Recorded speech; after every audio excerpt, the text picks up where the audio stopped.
Olá, sejam bem-vindos a mais um programa Fagulhas de Luz. Estamos começando mais uma semana. Hoje é segunda-feira e o Fagulhas está entrando no ar para você que sempre nos acompanha, seja pela 87 FM, seja pela Rádio SEAC, pelo Instagram, pelo Facebook ou pelo YouTube, de segunda a sexta-feira, comigo, Theo Oliveira, e com o nosso grande companheiro de todos os dias, Sidney Fernandes. Já cumprimentando o Sidney e deixando para ele a nossa pergunta de hoje, Sidney, seja bem-vindo, uma boa semana para você e diga para a gente, o que acontece com o espírito durante a situação do coma, Sidney? Seja bem-vindo ao Fagulhas da segunda-feira. Depende do espírito.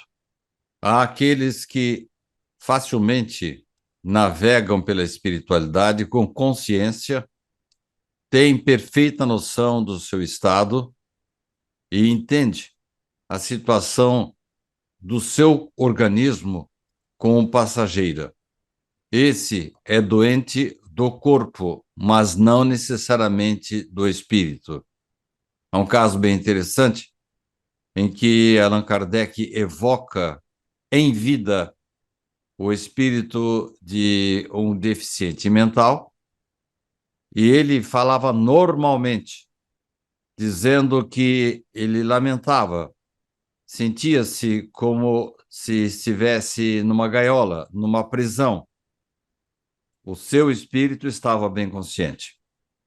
Tivemos um caso muito antigo no SEAC de um médico que durante 20 anos permaneceu em coma. Ao aproximar-se à época do seu desencarne, ele comunicou-se no centro.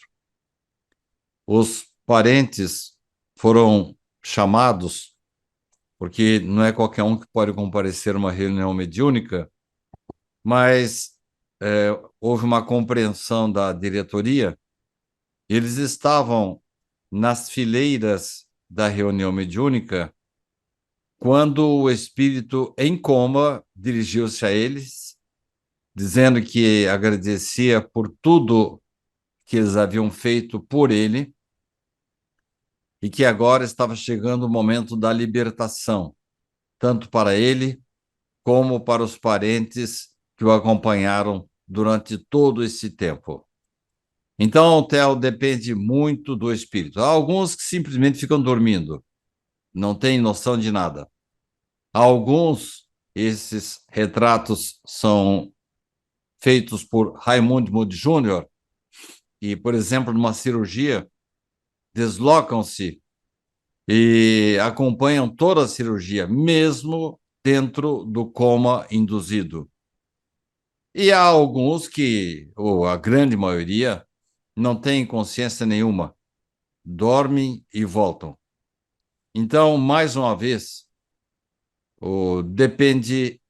a nossa resposta depende da elevação do espírito, se ele tem ou não condições para se desdobrar, manter-se consciente. Eu imagino, Theo, que isso pode ser creditado à evolução do espírito.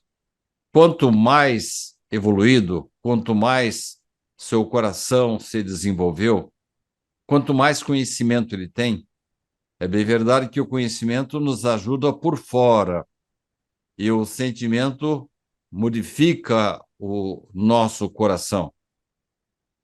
Mas, geralmente, indivíduos que estudam mais, que se prestam a fazer o bem, estende a mão ao semelhante, enfim, é uma criatura boa dentro do sentido que nós homens damos, esses têm maior facilidade tanto para desdobrar-se durante o sono, como, eventualmente, no estado de coma.